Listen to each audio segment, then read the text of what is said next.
이제 오늘 우리에게 주실 하나님 말씀은 데살로니가 전서 5장 18절 말씀입니다. 오늘 이제 요한복음 강해에서 한 주간은 추수감사주일을 지키기 때문에 요한복음 강해를 계속 잊지 않고 잠시 벗어나서 우리 데살로니가의 말씀을 보기로 하겠습니다. 인생은 참으로 고해의 파고로다. 고난이 있는 늘 바다와 같구나. 그러나 파고가 있고 고통이 있기에 할 일이 있으며 할 일이 있기 때문에 참으로 감사하도다. 인생은 생각하기 나름에 따라서 달라질 수 있나니 생각하는 것에 따라 감사가 있을 수 있고 생각하는 것에 따라 불평이 나올 수도 있도다. 라는 쭉 내려가는 시가 있습니다. 이 시가 누가 지은지 아세요? 어느 스님이 지은 겁니다. 제가 왜 어느 스님의 시를 읽었냐? 오늘 이제 감사주일인데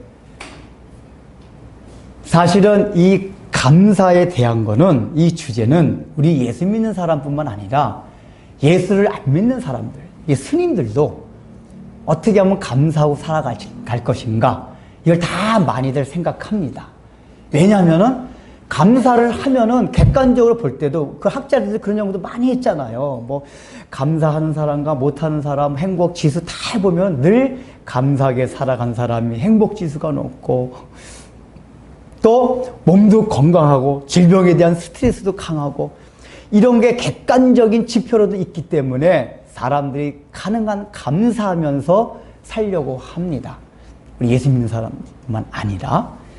그러나 문제는 어디에 있습니까?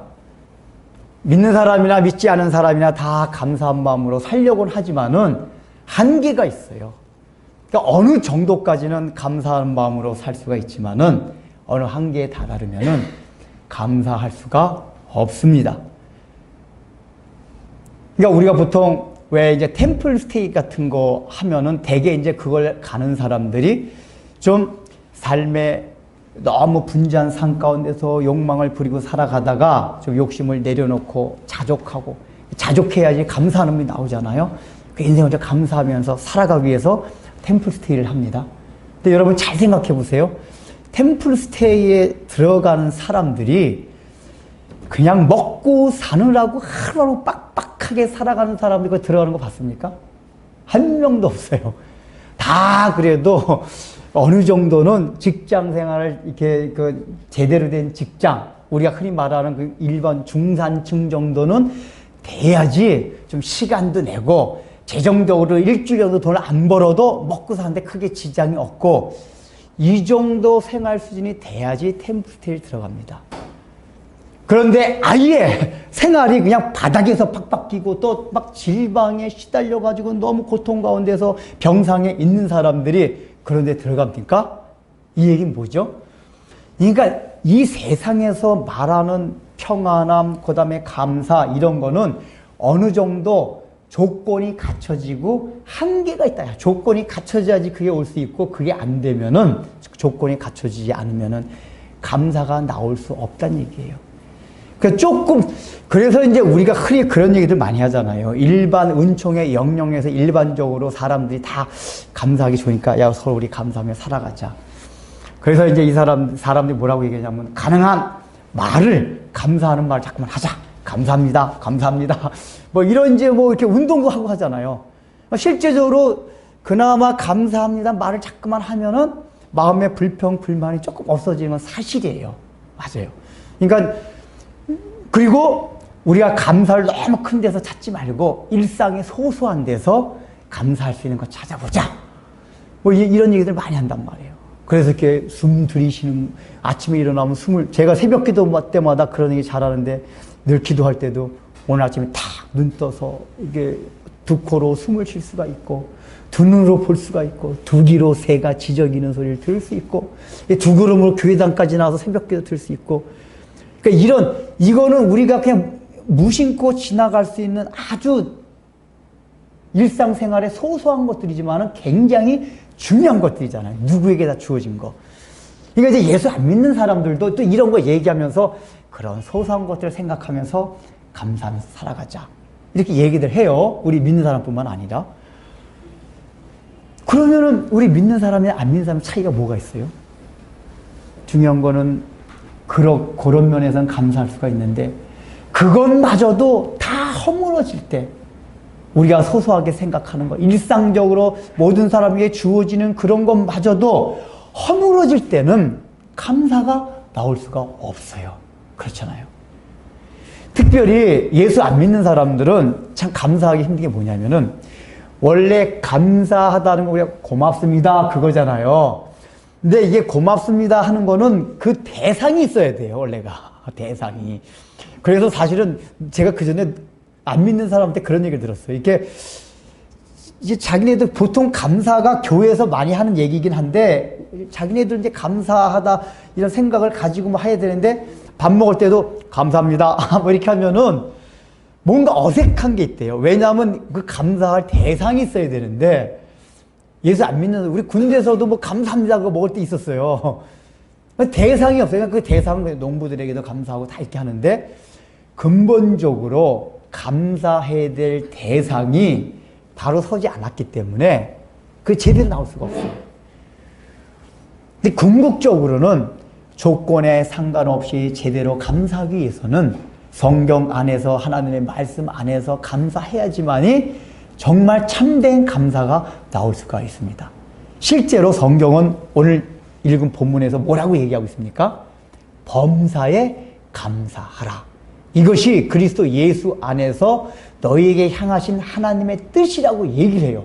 이 얘기 뭐냐면은 하나님의 명령이라는 거예요. 감사는 일단은. 자, 이 말씀은 감사하지 않으면 뭐란 얘기예요? 죄란 얘기예요. 그러니까 우리는 늘 죄를 어떤 윤리 도덕적으로 잘못하는 걸 죄라고 생각합니다. 근데 성경이 말하고 있는 거는 뭐냐면 감사하지 않으면 그게 하나님의 뜻이 아니고 하나님의 뜻을 불순종하는 것이기 때문에 감사하지 않으면 죄다. 그래서 우리는 늘 이런 의미에서 우리가 죄인된 의식이 단순하게 윤리 도덕적으로 좀 선하고 올바르게 나름대로 정의감을 가지고 살아간다고 껍적거리고 하나님 앞에서 나는 의인이네 하면 안 된다 그 얘기예요.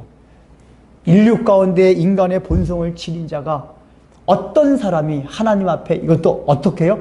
그것도 범사라는 건 뭡니까?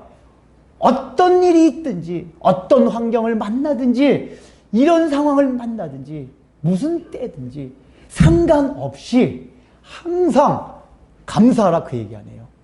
이런 인간이 있습니까? 없어요. 결국은 뭐냐면 하나님 말씀을 다 우리가 불순종한다는 얘기예요. 그래서 우리는 이 말씀 하나만 앞에 놓고서도 우리 인간들은 성인, 군자, 우리가 흔히 말하는 감옥에 가는 죄인 할 거 없이 누구나 하나님 앞에서 죄인이라고 고백할 수밖에 없어요. 왜냐하면 한 가지 계명만 어겨도 모든 계명을 어기는 거기 때문에 이걸 전제로 알아야 돼요. 그런데 하나님께서는 인간 본성상은 범사에 감사할 수가 없는데 어떻게 감사할 수가 있느냐? 그리스도 예수 안에서는 범사에 감사할 수 있다고 지금 성경이 말하고 있습니다. 가능성이 있다는 얘기예요. 인간의 본능은 도저히 안 돼요. 그런데 그런 감사가 있었어요. 실제적으로도 보면은 우리의 기독교 성경에 나온 인물들, 기독교의 역사 가운데 또 당장 우리 눈앞에 있는 신앙의 우리가 알고 있는 신앙의 선배들 가운데도 극한 상황과 어떤 환경 속에서도 하나님 앞에 범사에 감사하는 사람들이 있어요. 이런 사람들은 어떤 특징이냐? 그리스도 예수 안에 있는 것이 무엇인지를 알고 살았던 사람들이에요. 그러면은 목사님 범사에 감사하는 건 고사하고 우리 삶 가운데 난 날마다 맨날 짜증만 내고 불평만 내고 사는데 무슨 범사입니까? 그래도 우리가 성경이 말하고 있기 때문에 범사에 감사하는 걸 목표로 둬야지 범사는 아니더라도 거기에 10분의 1이라도 감사할 수 있잖아요. 우리의 목표는 범사에 감사할 수 있는 거예요. 하나님이 우리에게 주신 명령이기 때문에. 근데 중요한 건 어떻게 해야지 범사에 감사할 수 있는가? 그거예요. 오늘 본문에서 주어진 건 일단은 그리스도 예수 안에서 라는 토를 답니다. 그 얘기는 뭐죠? 아, 그리스도 예수 안에 있다는 것이 무엇인가를 생각을 해야 돼요. 이 얘기는 뭐죠? 감사는 생각하는 데서 나온다, 그 얘기예요. 우리가 보통 이제 영어에서도 이제 감사는 thank잖아요. 그리고 생각하다 뭡니까? think예요. 근데 이게 뭐 어원학자들 얘기로는 그 think와 thank가 같은 어원에서 나왔대요.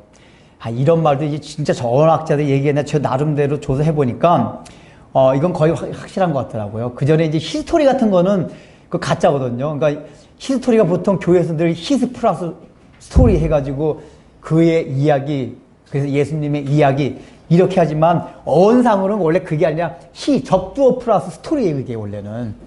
제가 알아본 결과는. 근데 교회에서 짜맞추기 하느라고 히스 플러스 스토리가 된 거예요. 역사는 그분의 이야기다. 이런 거 조심해야 돼요, 이건.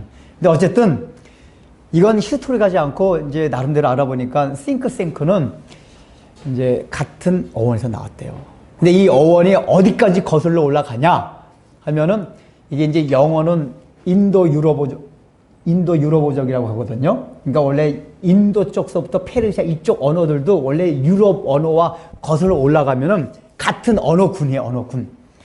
그러니까 제가 볼 때는 그쪽으로 올라가면 어원이 같다, 그 얘기예요. 근데 저는 이제 그걸 생각하면서 무슨 생각이냐면은 이게 지금은 유럽 인종과 인도, 페르시아 인종이 다 달라요. 근데 원래 이제 거슬러 가면 같은 언어를 쓸 때 같은 이제 민족이다, 그렇단 말이에요. 그런데 점점 거슬러 올라가가지고 같은 단어를 쓸 때 인도, 유럽 어조 같이 쓸 때는 이 싱크가 같았다, 그 얘기예요. 그러니까 그 당시 사람들은 뭐냐면은 이게 분화돼서 내려올 때는 생각하다, 감사하다가 달랐지만은 거슬러 올라갈수록 뭐냐면은 생각하는 게 감사한 것이다 라는 사고방식을 갖고 살았던 얘기예요. 그러니까 원래 언어라는 거는 그 시대 사람들의 그 사고방식과 사상을 표현하는 거거든요. 그러니까 그 언어가 그렇게 돼 있었다는 거, 아, 그 당시 사람들이 그렇게 돼 있었다. 근데 제가 볼 때 거기까지 거슬러 올라가면은 노아의 방주에서 이제 이게 다 노아 홍수가 정리된 다음에 내려온 뒤 얼마 안 있은 시대란 말이에요. 그러니까 그때만 해도 하나님에 대한 지식이 많았기 때문에 그래도 그나마 이 어선프레라도 늘 우리 조상들이 해왔듯이 늘 우리는 하나님을 생각하고 묵상해야만 감사할 수 있다는 사고방식이 있었던 것 같아요.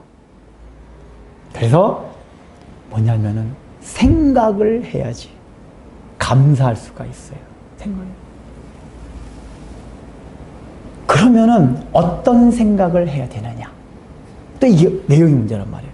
어떤 생각을 해야 됩니까?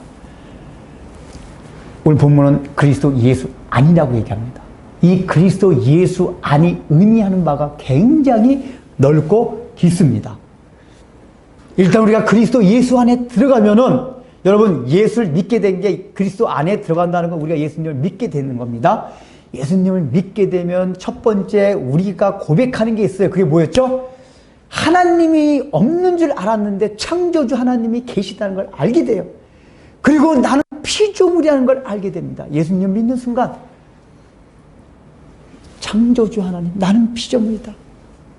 그래서 겸손한 마음을 갖게 돼요. 두 번째는 그 하나님이 나의 구주시라는 걸 알게 돼요. 아, 그분이 창조주 전능하신 분뿐만 아니라 그 전능하신 하나님 창조주가 나의 구주, 구원하신 분. 이 얘기 뭐죠? 구원하셨다는 얘기는 뭐냐면은 나를 영원 전부터 마지막까지도 신실하게 인도하시고 책임져 주시고 이끌고 가시는 분이시다. 그 얘기예요. 구원주란 얘기는. 그게 예수 그리스도 안에 담겨있는 의미예요. 근데 우리가 예수님을 믿었다는 얘기, 그걸 받아들였다, 그 얘기란 말이에요. 여러분 다 받아들이셨습니까? 하나님이 창조주라는 걸 믿으십니까?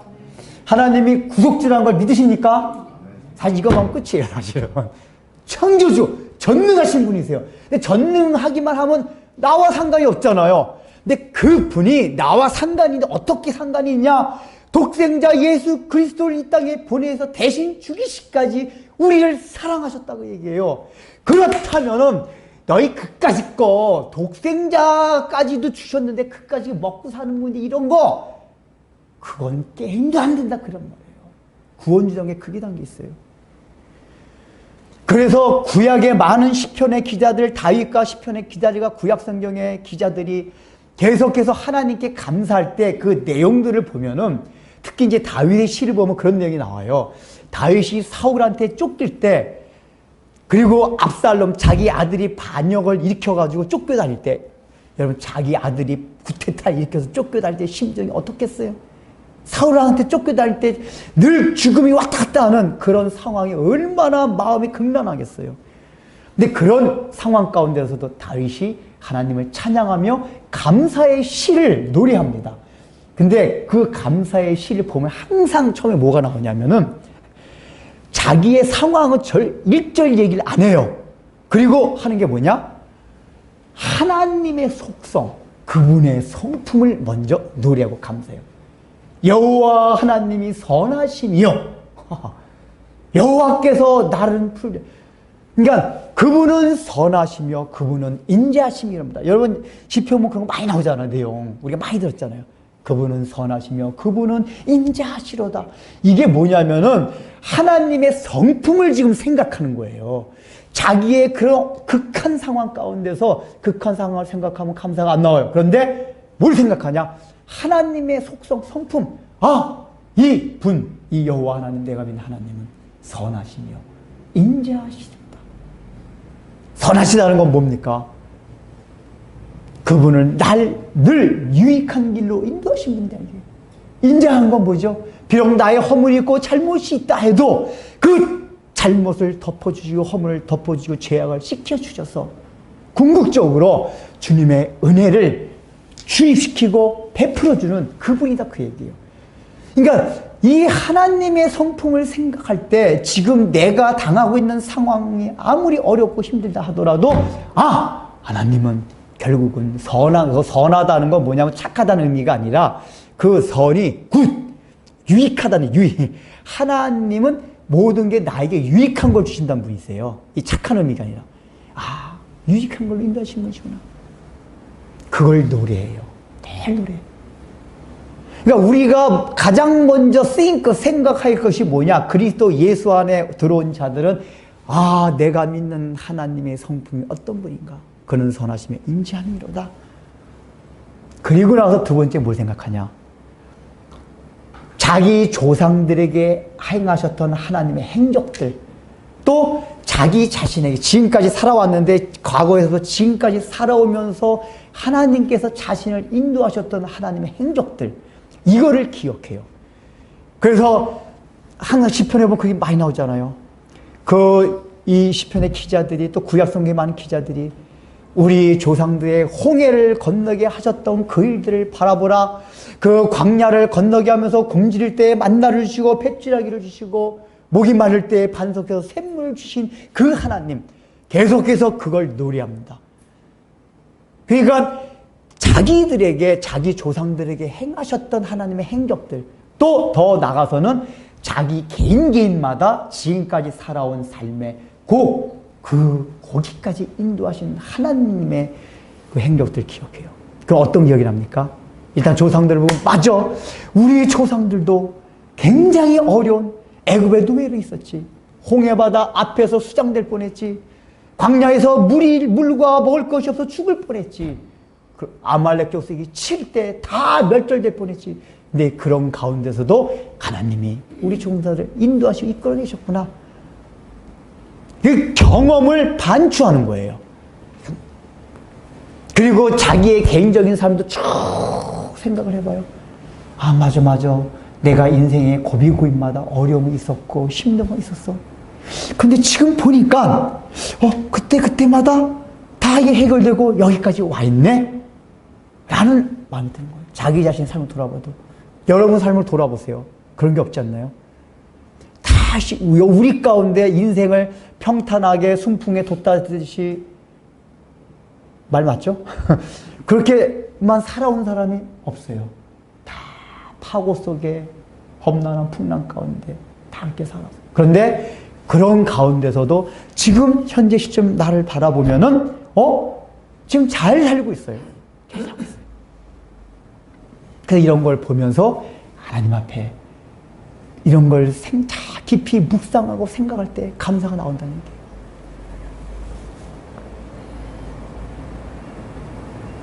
제가 어렸을 때, 중고등학교 다닐 때, 영적으로 다운되면은 감사도 떨어지잖아요. 목사님, 어렸을 때 다운되고 말게요. 저는 하도 열심히 믿어가지고, 이게 이게 하도 열심히 믿다 보니까 막 엄청 업이 될 수도 있고, 다운될 수도 있고 그랬거든요. 다운될 때는 늘 감사가 충분하지 않아요. 근데 제가 늘 이렇게 영적으로 다운돼서 감사가 없을 때 아주 제가 한 것들이 있었어요. 뭘 했냐면은, 우리 어렸을 때 이제 손양원 목사님의 그 일대기를 그린 사랑의 원자탄이라는 책이 있었고, 주기철 목사님의 일대기를 그린 저 높은 곳을 향하여 그게 있었어요. 그러니까 우리 어릴 땐 그 책도 이렇게 세로로 써요, 세로로. 옛날에 성경도 세로로 써져 있고, 그 책도 이게 세로로 써진 거. 막 이런. 그거 제가 처음에 읽었을 때, 여러분 손양원 목사님 사랑의 원자탄에 나온 내용들이 뭡니까? 자기 여수 순천 반란 사건 때 좌익의 학생에 의해서 두 아들이 죽임을 당했잖아요. 네, 그 죽임을 당했을 때 그런 상황 가운데서 하나님께 10가지 감사 제목을 내놨던 게 손양원 목사님 일대의 가장 핵심적인 것들이에요. 그 전에 그 손양원 목사님 딸 손동희 권사님 간증하는 걸 들어봤는데, 손양원 목사님도 처음에는 낮에 들었대요. 그 얘기를. 자기 두 아들 죽었다는 얘기. 이게 들었을 때는 눈물이 썽썽하셨대요. 그러니까 이게 남자분이 통곡하신 건 아니고, 그러니까 그분 말씀에 가면, 막 이렇게, 그 마음속에 이런 눈물이 있었대요. 근데 이제 그 손양 목사님이 저녁 때 기도하시기 시작했대요.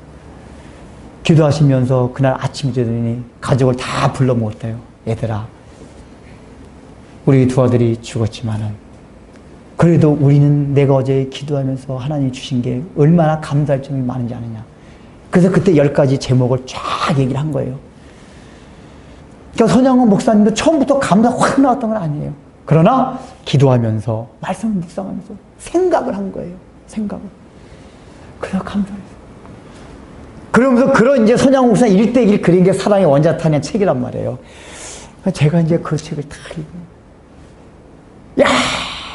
그렇지. 우리 이렇게 두 아들이 죽을 정도로 극한 상황이 어디 있습니까? 또 주기철 목사님의 저 높은 곳을 향하여 그 신사참배 때문에 옥고에 갇혀가지고 평양 감옥소에 갇혀가지고 그냥 고춧가루에 거꾸로 매달려 고춧가루 들이붓고 하는 그 고초 가운데서도 신앙의 절기를 지키면서 살아가던 그분들, 감사했던 그분들, 그런 상황, 그런 고초 가운데서 감사했던, 그러니까 이런 책들을 읽으면서 제가 처음에 눈물을 흘렸고, 얼마나 감사한 마음이 나오는지 몰라요. 우리의 선조들의 행적을 보면서 감사했던.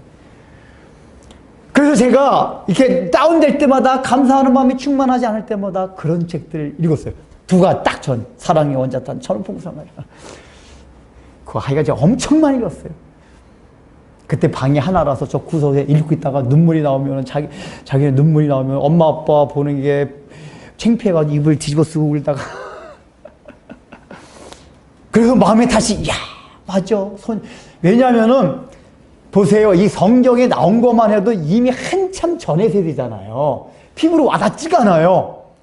근데 손양원 목사님, 주기철 목사님은 제가 어렸을 때 우리 어른들한테도 직접, 그 어른들이 직접 봤던 목사님 얘기를 들었거든요. 손양원 목사님 교회도 있었고, 주기철 목사님 교회도 있었고, 우리 어릴 때 제가 들으면 저는 직접 보지 못했지만 바로 한 세대 위에 거쳤던 분이에요. 그러니까 우리의 선조와 조상 중에서도 가장 피부에 와닿는 분, 이분들이란 말이에요.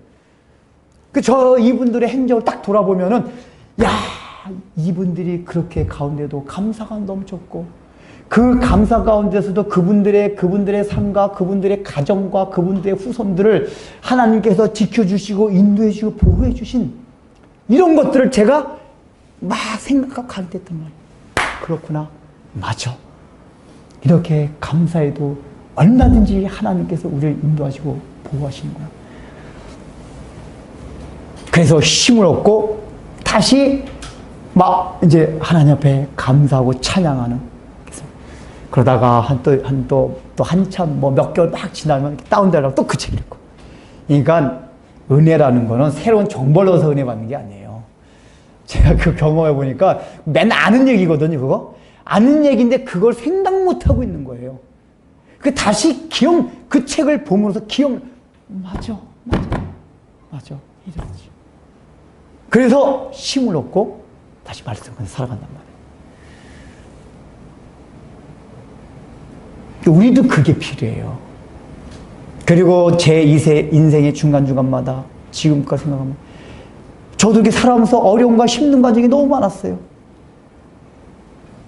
그런데 지금 이 시점에 생각하면은 어제 생각하니까 어제 잠깐 생각하면 하나님이 나의 인생을 돌아보면 참 고비고비도 많았는데 참 그때마다 도와주시고 인도해 주셔서 내가 여기까지 왔구나.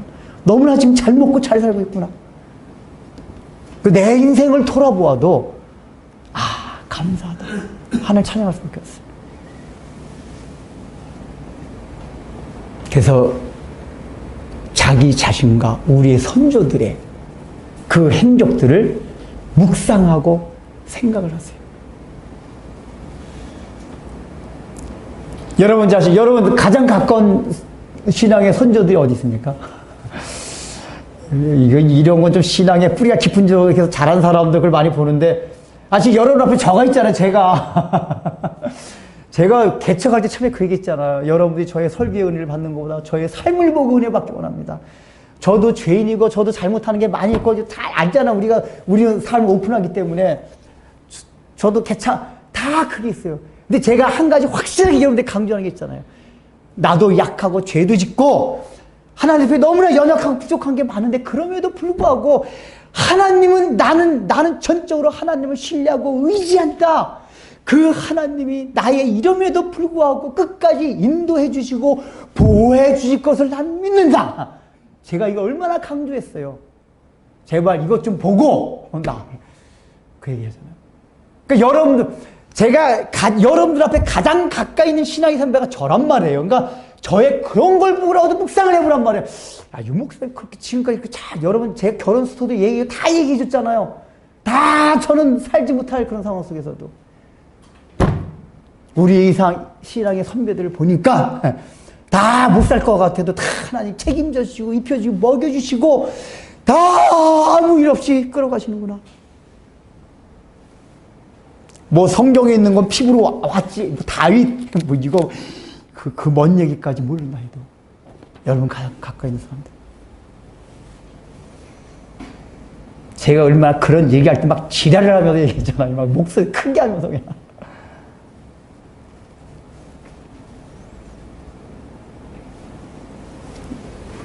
그 생각을 하셔야 돼요.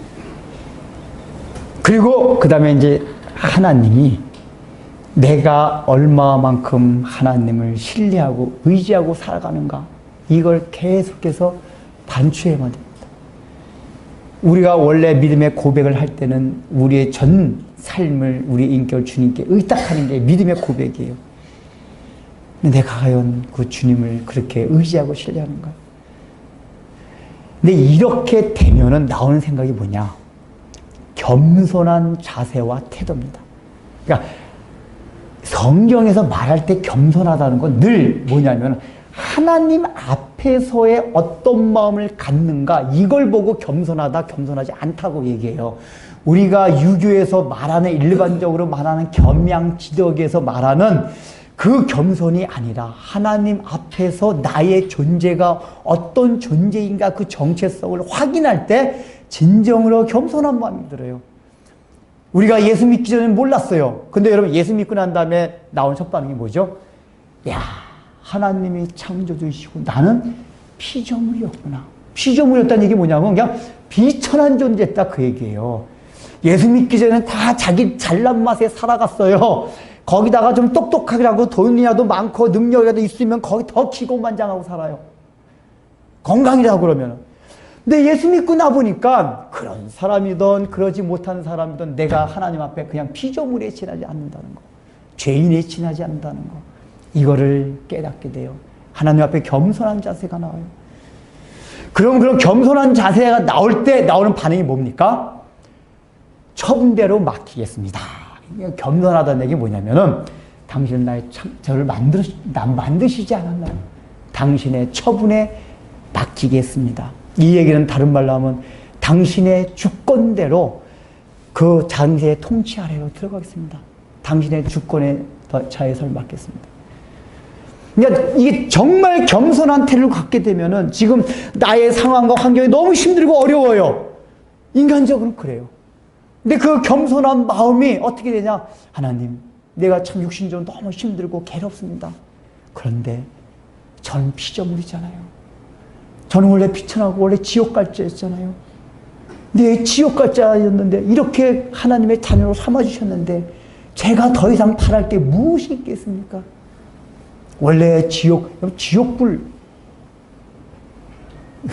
우리 그때 얘기하다가 지옥불을 가보지 않아서 참 그게 도대체 지옥불 가운데서 구원받았다는 게 뭔지 하나도 안다고 이해돼요? 근데 우리가 지옥이라는 걸 이 땅에서 늘 경험하잖아요. 간접적으로. 어우, 지옥 같아. 너무 힘들면 지옥 같아. 우리 재원이는 학교 다니기 얼마나 싫은지 지옥 같다 그러더래요. 옛날에. 우리 아이는 얼마나 공부하는 게 싫은지. 그러니까 아이가 너무나 하기 싫고 고통스러운 다 지옥 같다 그래요. 그러니까 하나님이 천국도 그렇고 지옥도 그렇고 우리가 직접적으로 아직 죽지 않았으니까 경험을 못 해봤으니까 이 땅에서 간접적으로 잠깐씩 다 보여줘요. 하와이 여행 한번 갔을 때, 야, 정말 천국 같다. 일주일간 신혼여행 가가지고. 그리고 너무 극한 힘들면은, 말로도 할 수 없는, 막 자살까지 생각하기 힘든 건 지옥 같다 그래요. 그러니까 지옥 같은 거지, 지옥은 아니란 말이에요, 그게. 그러니까 지옥은 그거보다 더 큰 고통과 형벌이 있는 곳이에요. 그러니까 예수님이 잠깐 표현한 게, 후라이팬에 소금이 튀기듯이, 그 고통이 얼마나 심한지, 후라이팬에서 그냥 구데기를 팍팍팍 표현할 수 없는 고통과 형벌이 있는 것이란 말이에요. 근데 그런 가운데서 건짐을 받은. 그러니까 저는 하나님, 저는 정말 낮은 자였고 그 자리에서 시작했습니다. 제가 그 자리에서 저를 건져내 주셨는 제가 바랄 게 무엇이 있겠습니까? 가장 낮은 자의 마음. 여기서 감사가 출발한다 그 얘기예요. 이런 마음이 없다면 우리가 받은 구원에 대해서 다시 한번 생각해야 돼요. 여러분 구원의 시작이 어디서부터 시작하십니까? 좀 신비 체험을 했다고? 방언 한번 받았다고 하나님을 하나님을 계속 만날 수 있어요. 사업하다가 망해가는데 하나님 갑자기 사업을 기도했더니 확 회생시켜줬어요. 어우, 정말 하나님 계신가 보다. 4차 암기래. 암사기. 맞나요? 암사기? 마지막. 죽을 그거 상황이 되는데, 기도해서 나음을 입었어요. 그런 경우 통해서, 정말 하나님 살아계시구나. 하나님 만날 수가 있어요. 근데 그게 다가 아니야 말이에요. 그렇게 만나서, 말씀을 듣다 보니까 내가 원래 그런 지옥의 형벌 가운데서 구원받은 거구나. 그러니까 이때부터 구원의 감격이라는 게 시작되는 거예요. 주여, 고맙습니다. 감사합니다.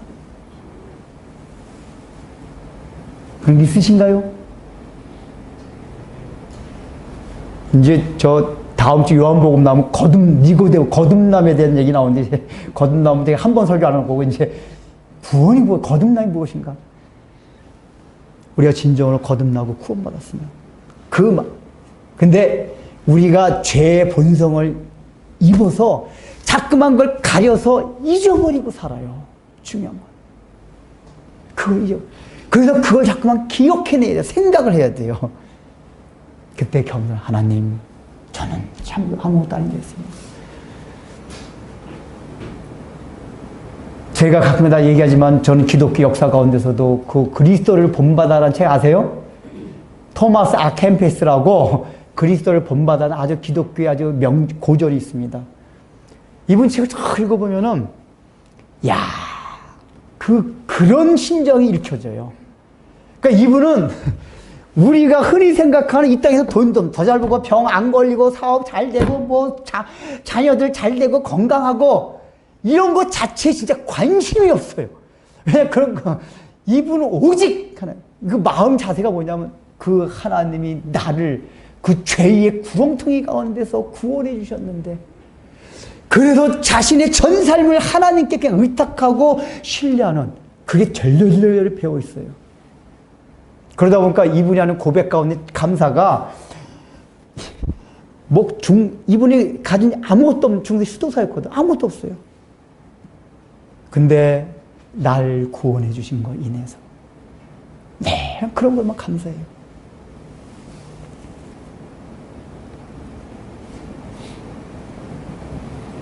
그의 겸손한 마음이에요. 그리고 하나님이 나를 이렇게 이끌어갔든지 저렇게 이끌어갔든지 상관이 없습니다. 왜요? 저는 주님의 피조물이기 때문에.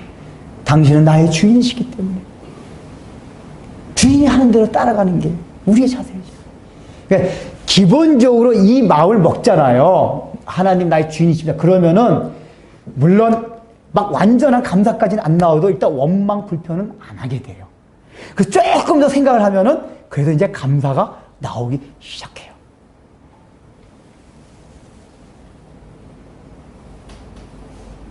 그래서 계속 생각을 해야 돼요. 생각.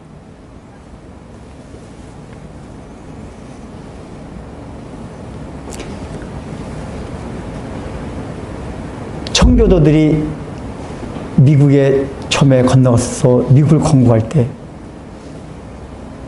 이들이 배 타고 대서양을 건너가면서 몇 개월 동안, 그 겨울이어서 거기서 102명이 갔는데 58명이 죽고,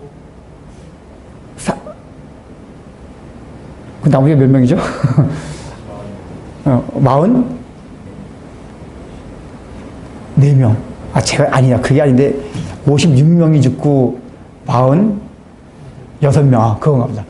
이렇게 살았어요. 그러니까 밤보다 조금 더 죽었어요. 그러니까 그때 기록 보면, 한 가정에 한 명씩이라도 안 죽은 가정이 없었대요. 그 가정별로 봤는데. 거기다가 먹을 건 다 떨어졌어요. 딱 플리머스항에 딱 침대 이렇게 도착했는데. 근데 다행인 거는 그 도착한 거기에 주변에 산 인디안들이 호전적인 인디안이 아니라 아파치 쪽 같은 인디안이 아니라 아주 평화스러운 인디언이었대요. 그래서 이 사람들이 백인들을 보고 그래도 막 먹을 것도 없고 적어도 서로 인간양을 알아봐가지고 선짓밭이 돼가지고 자기네들이 옥수수도 주고 뭐 옥수수 재배하는 법 가르쳐주고 막 이렇게 했대요. 그래서 이제 1년 농사를 지었잖아요. 1년 농사가 망쳤대요, 다. 이게 처음에 가르쳐줬어. 망쳐가지고, 딱, 그때 아무것도 없고, 사람도 더 죽고. 그래서 그런 상황 속에서, 야, 우리 금식기도 하자. 사람들이 했대요. 막 금식기도를 하다가, 어떤 한 분이, 야, 그 얘기를 했대요. 우리가 금식기도 하기 아니자. 야, 이 상황을 타개하기 위해서 우리가 금식기도 하는 건데, 잘 생각해봐라. 지금 우리가 이 상황 자체가 얼마나 감사할 것이 많이 있는가. 왜냐? 우리가 원래 여기를 왜 왔냐? 그랬더니 우리가 여기에 잘 먹고 잘 살기 위해서 온 게 아니지 않냐? 원래 영국과 네덜란드 저기에서 특히 영국에서 영국 국교가 핍박을 했단 말이에요. 진리대로 살려고 하니까 핍박을 받아서 신앙의 자유를 위해서 죽든지 살든지 상관없이 신앙의 자유를 위해서 우리가 이 미국이란 땅에 신대를 건너온 게 아니냐? 근데 지금 우리에겐 그 신앙의 자유가 있지 않느냐? 비록 지금 우리의 자녀 중에 한 명이 죽고 아비가 죽고 해도 우리가 원래 목적했던 그것을 하나님께서 이루시지 않았느냐? 그리고 두 번째는 우리가 여기 도착했을 때 만약에 호전적인 인디안을 만났으면 우리 다 죽었을 텐데 왜냐하면 청교도들 싸울 줄 아는 사람들이 아니에요. 그 사람들의 칼에 맞아 죽을 것이고 굶어 죽을 것인데 평화를 사랑하는 인디안들 만나서 싸움도 안 하고 옥수수도 주고 농사법도 가르쳐주고 해가지고 신들에게 농사 짓고 이렇게 됐지 않았느냐. 그래서 다들 바꾸자. 갑자기 감사의 찬양으로 금식기도 감사의 찬양 바뀌었대요. 그래서 오늘날에 미국이란 나라가 건국된 거예요.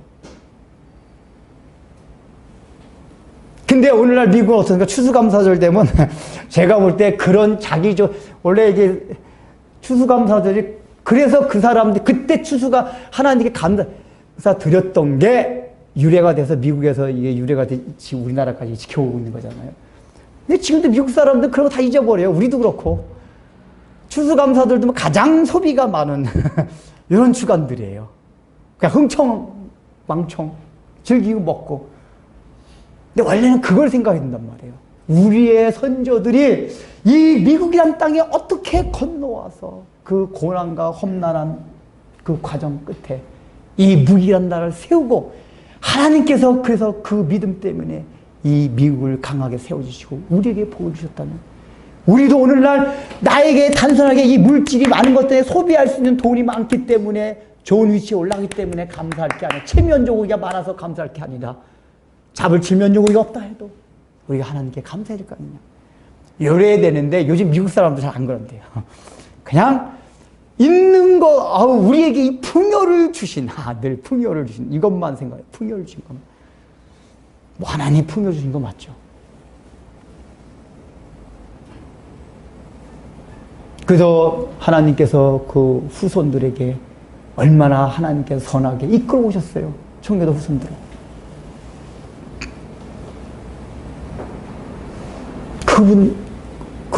우리도 그런 옛날 우리 신앙의 선배들이 어떻게 그렇게 감사의 제목을 올렸던가, 그걸 생각해야지 미국도 다시 살 수가 있어요. 제가 이제 오늘 마지막으로 하나 간증하고 마치겠습니다. 어제 제 문자를 하나 받았습니다. 추수감사주일 전이라고 해서 어느 목사님인데, 그 전에 사랑의 교회에 있을 때 우리 같이 동고동락했던 후배 청년입니다. 이제 그 친구도 신학을 해가지고 우리 교단 목사가 됐어요. 아주 신실한 친구입니다. 우리 교단 한번 왔었어요. 그 전에 이거 카메라 장비 뭐 이렇게 만져준다고 해가지고 키 크고 얼굴 잘생긴, 누군가 하기가 그랬어요. 그 목사가 얼굴 잘생겼다고. 키도 크고 얼굴 잘생겼다고. 우리 게 부목사님 안 되냐고. 누가 그랬나, 이거. 한번 그런 얘기 한 적이 있는데, 이제 우리 이 친구가 여기 수유리였는 조금 이제 규모가 있는 교회에서 이제 부목사 생활 이제 몇 년간 했는데, 그 교회가 이제 수양관이 있거든요, 철원에.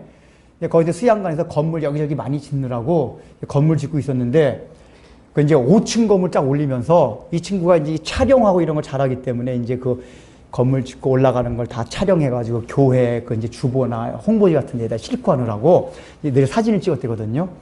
근데 하루는 이제 5층에 올라가서 사진을 찍다가, 2층에서 사진 찍다가 발을 헛디뎌가지고 5층에서 떨어졌대요. 근데 원래 5층에서 떨어지면 사람이 죽는 거란 말이에요. 근데 차라리 죽었으면 오히려 더 편했을 텐데 죽질 않았어요. 그리고 이 친구는 그냥 기절하고 그냥 세브란스 병원에 실려갔대요. 그러니까 저도 이게 나중에 이제 얘기를 듣게 됐어요. 근데 이 친구가 거의 3개월 이상을 혼수상, 깨어나지 못하고 병원에서 있었대요. 그러니까 본인도 한 3개월 훨씬 지나고 나서 이제 깨어났대요. 깨어나고 보니까 자기가 5층에 떨어져 사고가 난 거예요.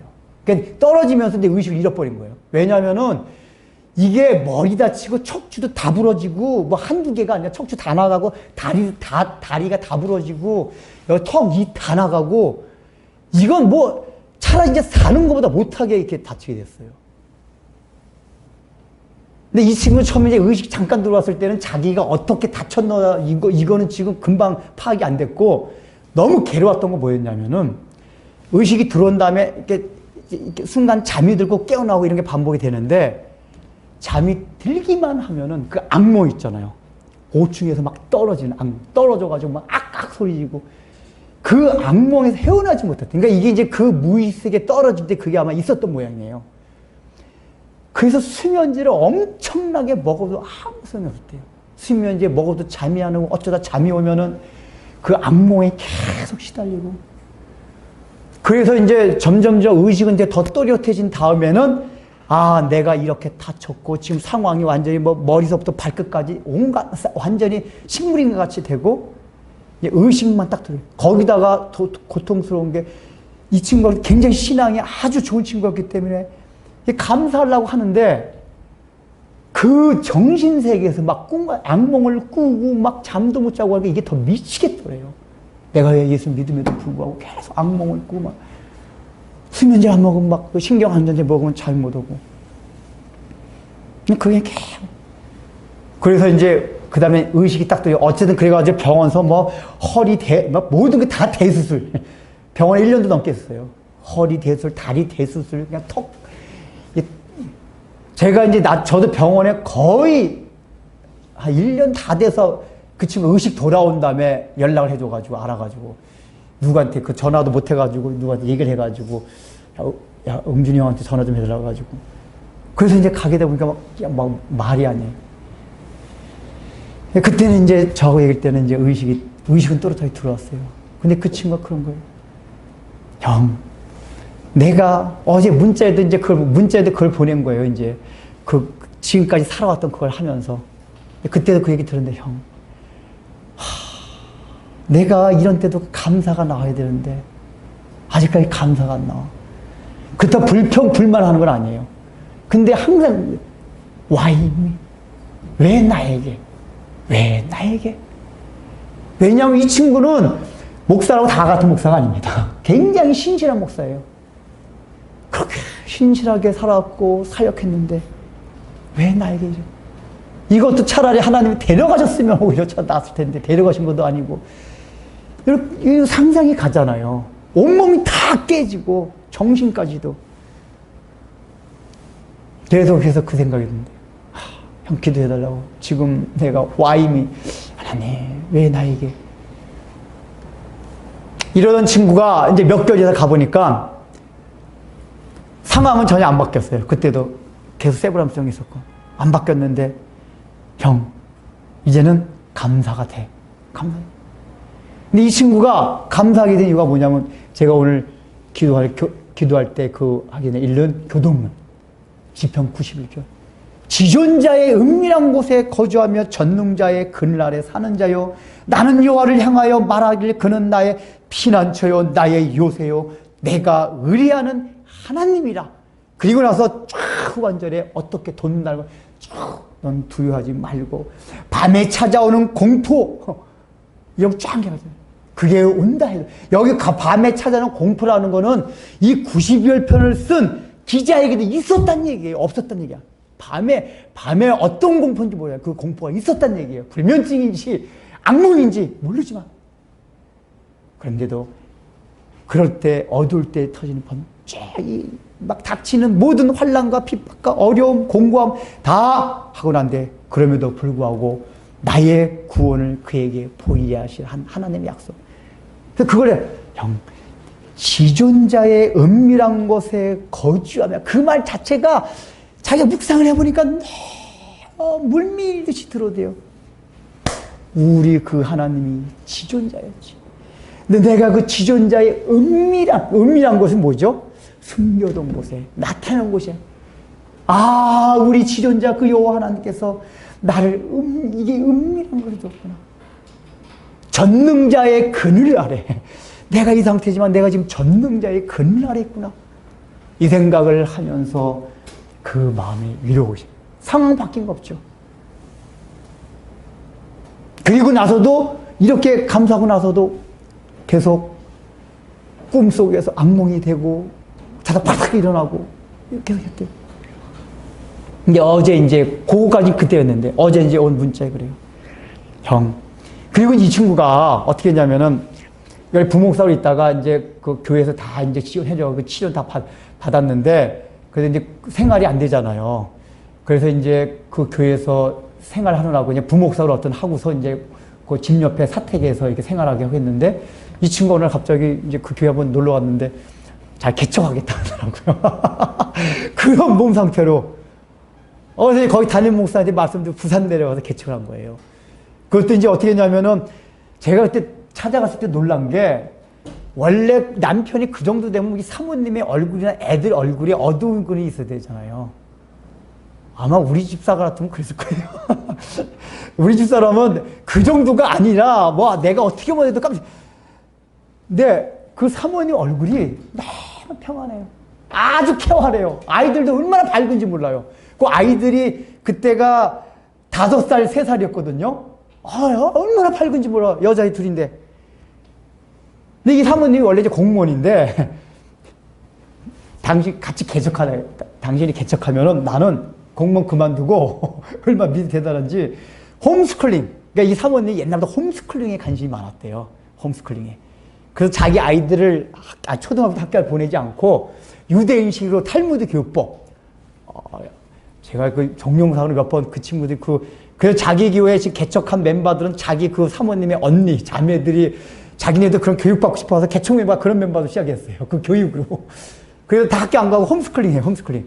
근데 제가 이제 홈스쿨링 한 걸 동영상 보내서 봤는데, 야, 이제 걔는 좀 커져가지고 지금 초등학교 1학년, 하나는 또 뭐 6살, 또 다른 애들은 이제 다 초등학교 밑에 아들이거든요.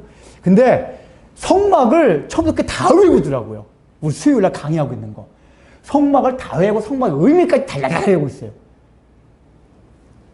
이제 깜짝 놀라고, 이게 초등학교 1학년, 유치원생들 맞아? 형, 이게 홈스쿨링이라고. 얘네들 스마트폰도 안 한대요. 스마트폰도. 형도 한번 해봐. 나 이미 늦어서, 걔 초등학교. 그게. 근데 그 사모님이 그런 사명감이 있어가지고 자기가 공무원 그만두고 이제 그거 하는데, 그래서 오히려 이제 꿈에 부풀어가지고, 당신 그러면 하고 개척하고 나 홈스쿨링 하겠다. 그거 할 사람들 모집해가지고 개척하자.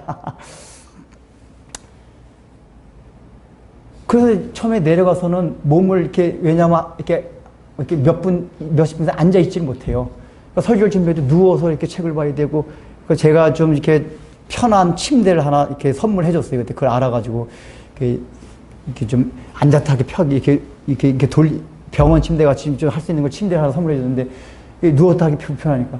그러니까 설교 준비하려도, 그러니까 그냥 주일날만 겨우 설교하고 바로 설교하고 바로 누워야 된다. 이게 설교는 그래도 앉아서 해야 되니까 하고. 그렇게 이제 시작이 됐는데, 어제 온 문자 보니까, 형, 내가 요즘 수요일날 설교까지 해. 그리고 이거 뭐죠? 목발이지만 지금은 층계도 조금씩 올라간대요. 층계도 올라가고. 이게 사실은 이제 원래 죽었던 거고, 이제 이게 죽지 않았어도 이 상태 거의 식물인간 같이 됐는데, 그리고 이도 이게 다 이를 전부 다시 박았대요. 근데 이도 임플란트 박아놓을 게 있어요. 박아야 턱에다가도 뭘 또 인조를 개고, 그래서 임플란트를 하고, 하여간. 근데 지금도 이도 이제 조금씩 쓸 수가 있고, 다리도 하나 좀 살아나가지고, 이제 움직여가지고, 이렇게 목발 짚고, 이렇게 층계도 하나 올라갈 수 있고. 형, 너무 감사해, 지금. 그래서 이제 추수감사주의라고 해서 자기 감사하는 마음, 소감을 이제 저한테 또 보내더라고요. 형은 어때? 그래서, 나도 감사하지. 야, 감사한데, 나도 너 같은 상황 됐을 때 과연 그럴 수 있을까? 제가 그때 그 친구 부목사로 있을 때 그 집에 놀러 갔을 때 오히려 농담하고 그랬다니까요. 그때 그것만 보고도, 야, 너 같은 사람이 정말 여기 우리 교회도 우리 담임 목사로 와라. 너 같은 사람 목사 돼가지고 차라리 이걸 인도해야지. 나는 자격 없다.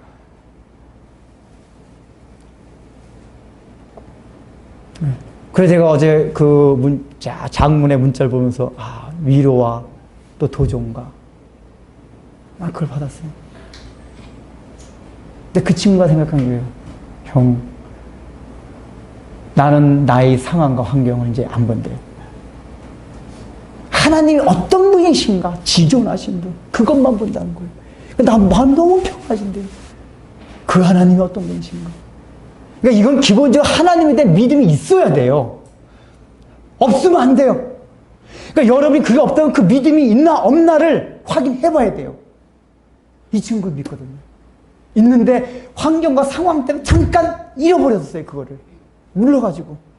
근데 그걸 다시 20편, 91편 말씀을 통해서 회복한 거예요. 신나시고.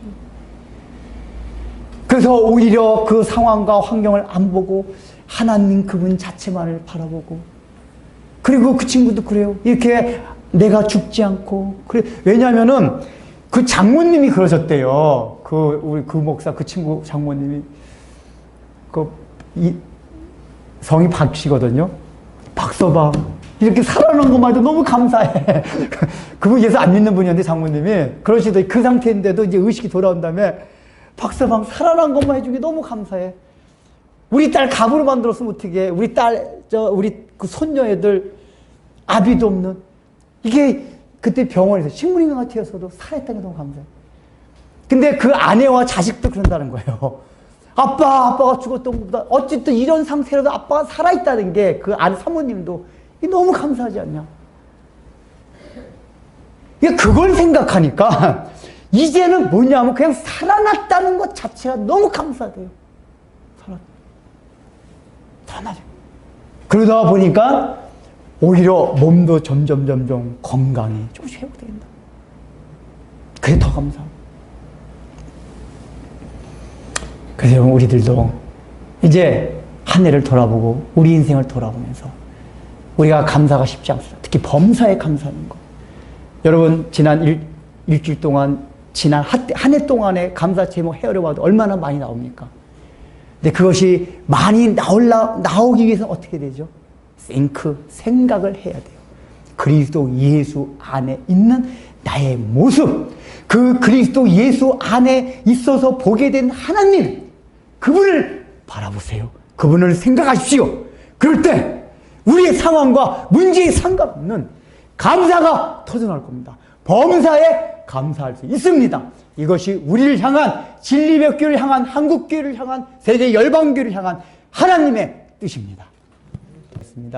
사랑하는 주님, 저희들 영원한 지옥의 형벌 가운데서 구원해 주신 그 사랑과 은혜를 인하여 또한 1년 동안에 하나님 아직 다 마치진 않았지만은 우리를 여기까지 선한 길로 인도해 주시고 보호해 주신 그 사랑을 인하여 감사하며 주님 앞에 봉헌합니다. 그러나 하나님 아버지, 우리가 이렇게 감사할 수 있는 것이 넘치고 주님께서 우리에게 명령하신 범사에 감사하라고 했음에도 불구하고 실제로 우리가 헤아려 보면은 얼마나 감사 제목이 적었습니까? 이제는 그리스도 예수 안에 있는 우리를 그리스도 예수 안에서 만나게 된 그 창조주 하나님, 구원주 하나님을 생각함고 묵상함으로써 날마다 우리의 삶 가운데 참으로 찬양과 감사가 넘쳐나게 하여 주옵소서. 하나님 아버지, 그리하여서 우리가 단순하게 이 물질로 오늘 감사 주일이어서 물질만 드리는 것이 아니라 이 물질에다가 하나님, 우리 상황과 환경이 어려웠음에도 불구하고 참으로 우리는 주님께 감사합니다라는 그런 넘치는 고백이 이 봉헌 안에 담겨있는 축복과 은혜를 저희 모두에게 내려주옵소서. 예수님의 이름으로 기도드립니다. 또 하고 예배 마치겠습니다. 이제는 우리 구주 예수 그리스도의 무한하신 은혜와 하나님 아버지의 놀라우신 사랑과 성령님의 감동과 권면하심이 오늘 이 말씀을 듣고 나도 그리스도 예수 안에 된 나와 하나님을 늘 생각하고 묵상함으로써 범사에 감사하기를 소망하는 우리 사랑하는 성도들 위해 모든 삶 위에 이제부터 영원토록 함께 있을지어다.